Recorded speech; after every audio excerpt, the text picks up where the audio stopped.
The pavement is shimmering. Outdoor seating areas sit empty under the peak midday sun. A family moves quickly from an air-conditioned vehicle toward a towering glass entrance.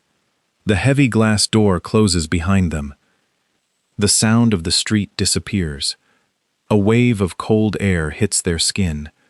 According to official tourism material, Dubai heavily promotes these indoor summer attractions as the perfect way to beat the heat and stay away from the sun. The visitors appear to have successfully escaped the climate. That relief lasts for about 10 seconds. A thermal camera perspective reveals what the human eye misses. The entire western facade is absorbing and transmitting solar energy. Automated blinds begin to descend across the lobby. What happens when the refuge from the heat is built from a material that lets the sun follow you inside? The heat did not remain outside. When solar radiation reaches a facade, part of it is reflected back into the sky. Part of it is absorbed by the material. But depending on the properties of the glazing, a significant percentage of that thermal energy passes directly into the interior. The furniture, the floors, and the interior walls absorb that energy. The building did not eliminate the solar load. It accepted the load and assigned heavy machinery to remove it. Dubai regulates its glazing through strict thermal transmittance and shading coefficient requirements. Cooling calculations for new buildings are based on an outdoor design temperature of 46 degrees Celsius. The target indoor condition is 24 degrees Celsius, with approximately 50% relative humidity. That is a design difference of 22 degrees Celsius between the street and the bed. Sunlight moves across a panoramic hotel room. A bright, hot strip of light crosses the floor.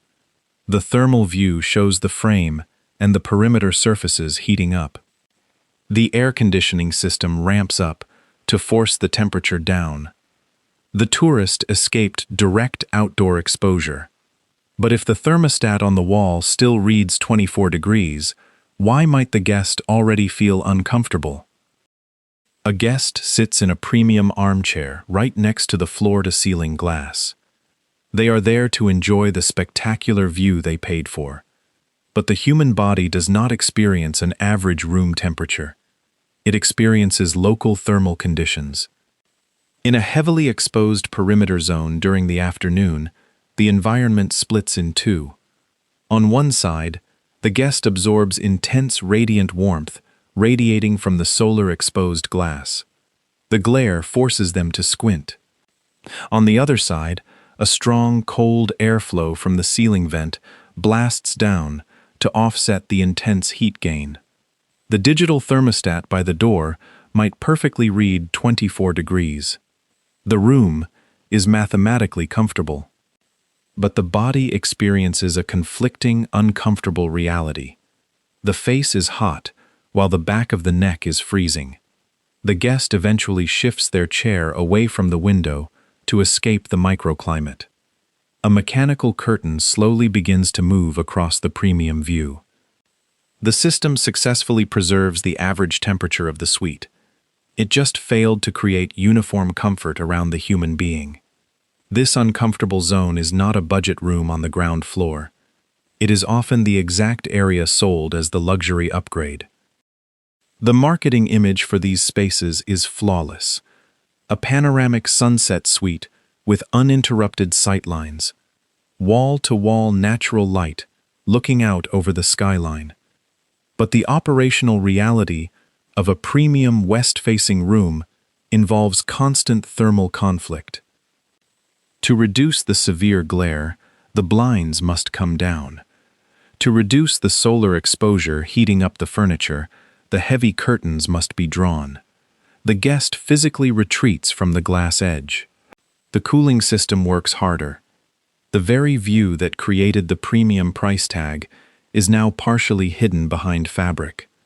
The guest pays extra for the view. Then they close the curtain to survive it. Research into facade retrofits in the United Arab Emirates identifies these solar-exposed facades as primary targets for reducing extreme cooling loads. The west-facing rooms are particularly vulnerable during the long afternoon solar exposure. The building is forced to spend massive amounts of energy protecting the guest from the thermal consequence of the architecture they specifically requested. It is a direct conflict between the visual promise and the physical reality. So how much machinery is actually required to keep just one glass room comfortable? We need to redefine what makes these towers habitable. A glass skyscraper in this climate is not a passively comfortable structure. Comfort is being manufactured and continuously defended by a highly active engineering chain. The high-performance, low-emissivity coating on the glass must resist. The structural sealants and gaskets must hold their integrity against thermal expansion.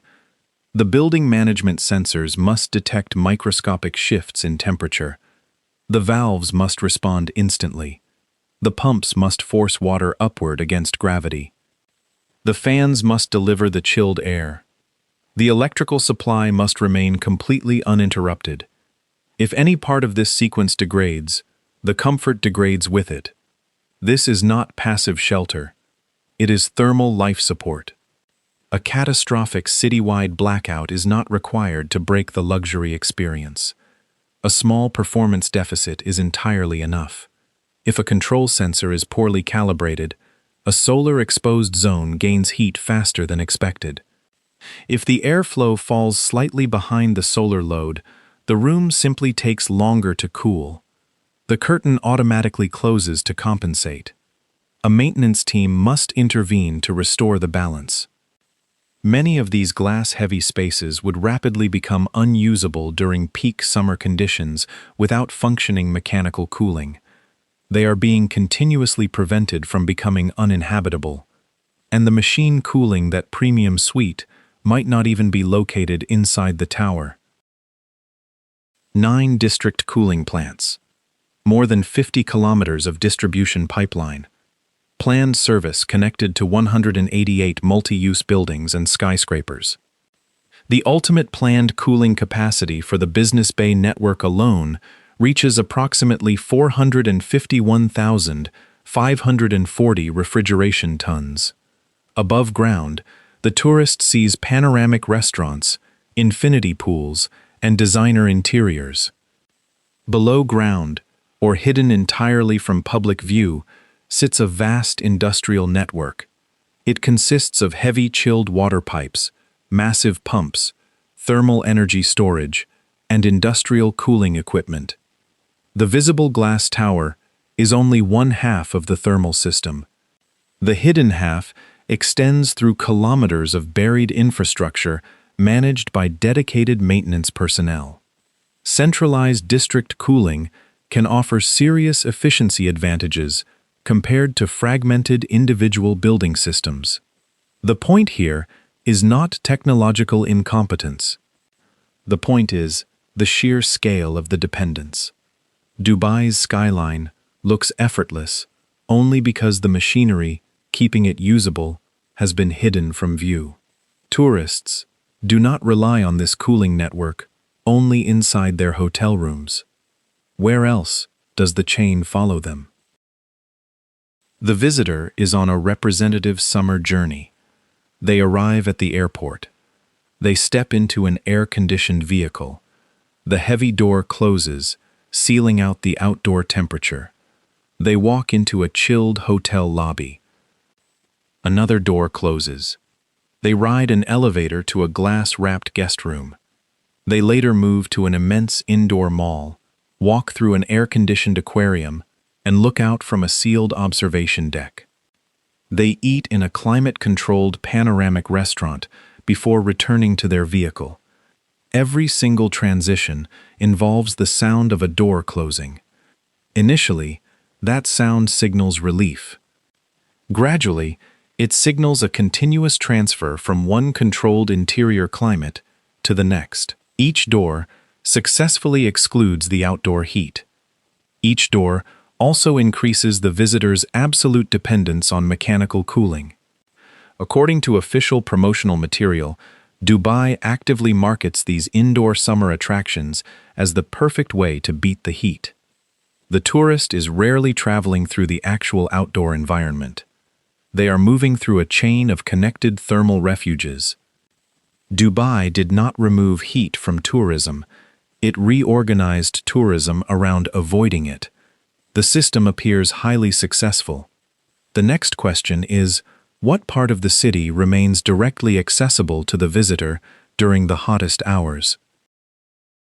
Outside, a wide solar-exposed plaza sits largely empty. The midday seating is lightly used. The waterfront promenade shimmers with heat over the pavement. It is a long, uncovered walking distance to the next building. Inside, the mall is packed with moving crowds. Tourists stand in climate-controlled lobbies and observation decks, photographing the skyline through thick tinted glass. The crisis here is not a sudden disappearance of visitors. It is the spatial compression of comfortable tourism into a smaller network of controlled interiors during the most demanding hours. If a visitor experiences Dubai mainly through sealed glazing, are they experiencing the city itself or just the climate-controlled image constructed for them? The street becomes scenery. The coastline becomes a view. The skyline becomes something photographed through glass. The audience naturally expects sunset to finally release this spatial pressure. The sun drops below the horizon, but the heavy cooling machinery continues running. There is a common assumption that sunset automatically ends the thermal problem. Direct solar gain does fall rapidly after the sun goes down, but peer-reviewed research studying the southern Gulf region reveals a different reality. The daily maximum of some humid heat metrics can actually occur during the evening or nighttime. Coastal moisture and sea breeze circulation can push intense humid heat pressure into the later hours.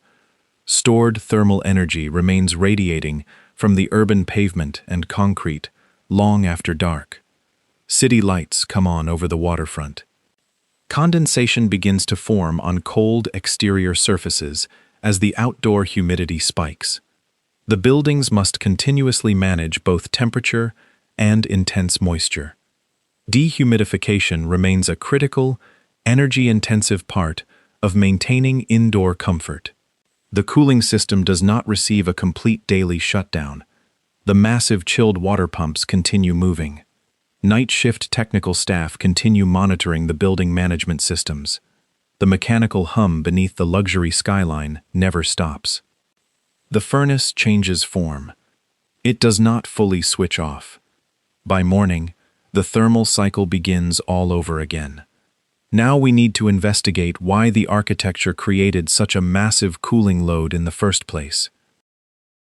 Not all glass is equal. The thermal performance of a facade depends heavily on its specific U value, its shading characteristics, and the number of panes. A single sheet of clear glass allows massive energy transfer, while advanced assemblies fight back with low emissivity coatings and gas spaces. But orientation changes the exposure entirely. An east-facing facade takes the early morning sun. A west-facing facade absorbs brutal afternoon exposure, exactly when the outdoor air is already at its peak temperature. Lower solar angles during the late afternoon can drive radiant energy deeper into premium rooms. External shading stops that energy before it crosses the envelope. Internal blinds only manage the glare after the heat is already inside. Dubai regulates this through strict building codes. The regulations apply progressively stricter glazing performance criteria as the total glazed facade area increases. More glass simply increases the absolute importance of high-performance coatings and perfect thermal seals. If the glass transfers too much heat, the cooling plant has to work harder to compensate. The operating cost rises. The maintenance team spends more time responding to local temperature complaints from premium suites. High-performance glass, careful orientation, and external shading can significantly reduce this penalty. Better design can definitely reduce the problem, but a skyscraper does not remain in its opening day condition forever. A skyscraper does not remain in its opening day condition forever. Structural sealants and gaskets require constant inspection as they weather the intense heat cycling. Temperature sensors drift over time and require exact recalibration. Air filters become choked with fine particulate dust. Valves and dampers require physical adjustment to keep the chilled water flowing correctly. Massive industrial chillers can lose their peak efficiency if they are poorly maintained or as internal components age. If a heavy facade panel is damaged, the replacement must perfectly match the original thermal performance. The original control strategies designed years earlier might no longer match the way tourists actually occupy the building today. Automated shading systems might be completely unavailable, physically disabled, or poorly coordinated with the cooling plant. A weak facade does not necessarily result in a dramatic, visible failure. That hidden design debt appears instead as longer cooling hours. It appears as higher peak loads and severely reduced perimeter comfort. The guest experiences more aggressive airflow and is forced to keep the blinds closed. The building requires expensive thermal retrofits and greater dependence on daily technical intervention. Luxury does not remain effortless as a building ages. It has to be heavily repaired, recalibrated, perfectly sealed, and continuously cooled. Dubai's tourism success now rapidly enlarges the number of enclosed spaces where that precise promise must be maintained. According to official data from the Dubai Department of Economy and Tourism, the city welcomed 19.59 million international overnight visitors in 2025. That represented an impressive growth of approximately 5% compared to 2024. The first interpretation is obvious. The tourism model remains incredibly successful, but every successful indoor or glass-heavy tourism experience still requires absolute thermal control. More occupied hotel rooms mean more demand on the chillers. More indoor attractions and longer operating hours mean the cooling network must sustain peak output for longer durations. The city is building more cooled lobbies, expanding retail areas, and constructing more glass observation facilities. Every time a tourist is transported between these controlled environments, the thermal chain must be maintained. The indoor tourism model is not failing. It is succeeding, and every new success must be cooled. The true crisis is not empty hotels. It is the gradual, absolute fusion of tourism success with continuous mechanical cooling. The deeper concern is that this infrastructure dependence can expand massively while the exterior image continues to look entirely flawless. Can technology resolve this contradiction permanently? There are real, highly effective engineering solutions to this problem. Architects can specify high-performance, low solar gain glazing. They can design sophisticated external shading systems that stop the energy before it even touches the glass. Improved facade orientation can drastically reduce afternoon exposure. Engineers can build airtight envelope designs, eliminate thermal bridging, and install incredibly efficient chillers. Centralized district cooling and thermal energy storage can shift the electrical demand away from peak hours. Advanced building management controls and complex facade retrofits can materially reduce the required cooling loads and drastically improve human comfort. These solutions are sophisticated, and they completely prove that Dubai has the capital and the engineering talent to adapt. But the existence of these solutions also reveals something else. It reveals exactly how much technology, coordination, and heavy maintenance are required just to keep the luxury image independent from the outdoor climate.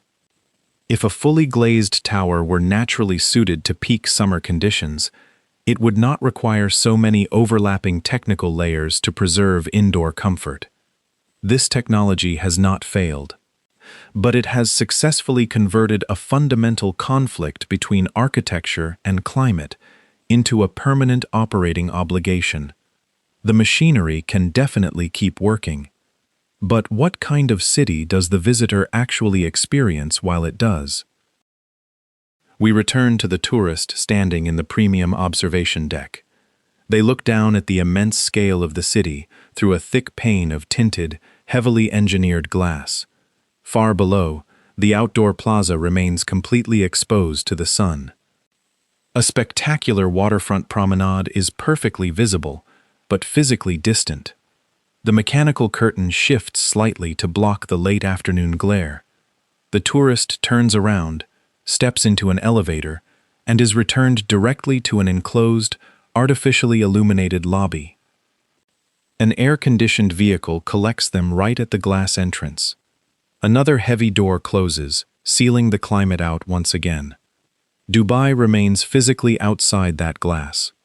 But during the harshest summer hours, the visitor may consume the city primarily as an isolated image.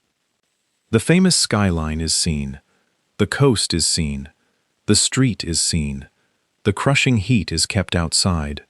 The massive cooling machinery remains hidden from view. What is left of a city when its streets become scenery, its coastline becomes a view, and its visitors experience it entirely from behind sealed glass? The visitor thought the glass provided direct access to the city. That glass may instead mark the exact boundary between the visitor and the real city. Dubai successfully pushed a large part of its summer tourism indoors to escape the harsh reality of the desert. But the desert did not disappear.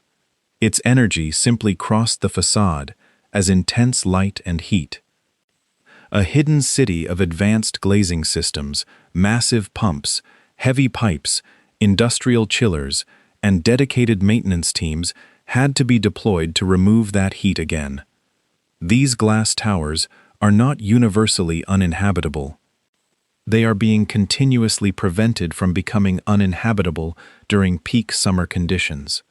A premium room remains flawlessly cool. Tourists continue taking photographs of the skyline. The hotel lights remain on, and the chilled water continues moving through the buried pipes. A curtain slowly covers the skyline. The more tourism retreats behind these sealed walls, the more the promise of effortless luxury depends on an industrial machine that cannot simply be allowed to stop. Everything still works. And that is exactly why the true dependency remains almost invisible. This documentary is produced strictly for educational and analytical purposes, focusing on the engineering and architectural systems of urban environments. It does not provide professional architectural, engineering, or travel advice. While data is sourced from official reports and peer-reviewed research, building conditions vary widely based on individual design, orientation, and maintenance. How much of a city do you really experience when you only see it from inside a climate-controlled room? Let me know your perspective in the comments below. If you found this investigation valuable, subscribe to the channel as we continue exploring the hidden systems that keep modern cities running.